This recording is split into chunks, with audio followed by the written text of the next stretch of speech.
So we're working on finding means of probability distributions. So let's work on this problem and then talk about what finding the mean means. This one says find the mean of the number of spots that appear when a die is tossed. Okay, so we roll a die, we're going to get a 1 out or a 2, so on and so forth. And we know that there's 6 different outcomes we could get. The probability of rolling a 1 would be 1/6, rolling a 2 is 1/6, rolling a 3 is 1/6, 1/6 for a 4, 1/6 for a 5, and 1/6 for a 6. That means if we were to do this, 1/6 of the time we'd get a 6, 1/6 of the time we'd get a 5. Now, remember, if we want to find the mean of this, what we do is we multiply our outcome by our probability and add all those up. So, we can find our mean by going 1 times 1/6 plus 2 times 1/6, not 2 and 1/6,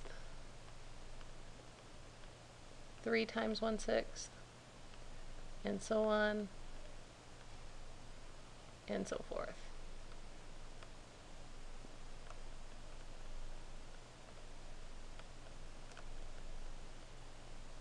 So when you simplify that, it actually works out to be 21 over 6. This would be 1/26, 1 over 6, 2 over 6, 3 over 6, which reduces to 1/2, or 3 and 1/2, not 1 and 1/2, sorry, 3 and 1/2, or 3.5. So we get a mean of 3.5. What does that mean? Well, this is what we call our theoretical mean, because we are never ever going to roll this die and get a 3.5. It's just not possible. What's going to happen is if you were to do this experiment numerous times over and over and over and over, you're going to get a 1 that occurs 1/6 of the time, 2 that occurs 1/6, 3 that occurs 1/6, and the same is true for the rest of the numbers. But this is the average, the theoretical average, or the theoretical mean. Let's take a look at another example. In a family with 2 children, find the mean of the number of children who will be girls. Well, if you think about it, you're either going to have 2 girls, a girl and a boy, or a boy and then a girl, or 2 boys. So if we assign our x to be the number of girls, how many times of the 4 outcomes here is there going to be 0 girls? Well, that occurs 1/4 of the time, just as 2 girls occurs 1/4 of the time. And then we have 2/4 for 1 girl, or write that as 1/2. To find the mean, and just to get used to the notation again, remember we could take the summation of our outcomes times our probabilities. But basically we're just going to go 0 times 1/4 plus 1 times 1/2 plus 2 times 1/4. And simplifying that, that actually works out to be 1. So again, that's our theoretical mean, although it really could happen in this situation. In fact, half the time you're going to get 1 girl. If 3 coins are tossed, find the mean of the number of heads that occur. Well, 3 coins, if you think back to previous lessons, remember we get this outcome.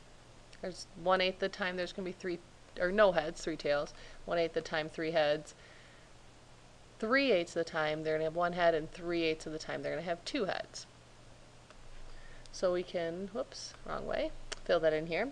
There'll be 1/8 of the time there's 0 heads, 3/8 there's 1 head, 3/8 there's 2 heads, 3/8 of the time, and 1/8, but there's 3 heads.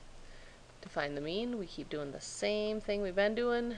0 times 1/8 plus 1 times 3/8 plus 2 times 3/8 plus 3 times 1/8.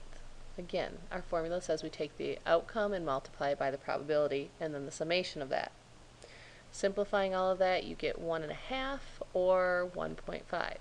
Again, a theoretical mean. We're never going to get heads come up 1.5 times, but it is the long term. A lot of times they'll say long run average. if you were to do this, each one of these individual things, you would expect them to come up 1/8 and 1/8 and 3/8. But if we want to take the mean, if we wanted to take the average, this is what that would be. One more example.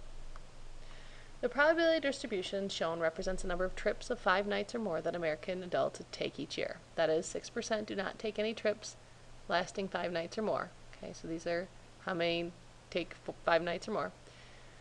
70% take 1 trip lasting 5 nights or more. Then that would be 20% take 2 trips lasting 5 nights or more, and so on. To find the mean, again, just to work with our notation, it's going to be the summation of the outcomes times the probabilities. 0, and you just multiply these. 0 times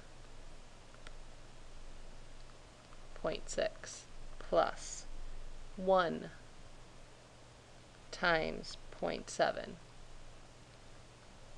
plus 2 times 0.2. And finishing this up,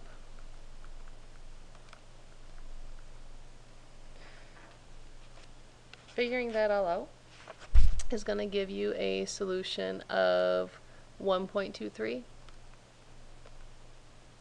So the median number of trips lasting 5 nights or more is going to be about 1.23. Again, you're not going to take 1.23 trips, but this is the long-term or the median average, what you can expect to be kind of like, well, the average if you were to do this numerous times. This is our individual probabilities. This is the mean of those probabilities.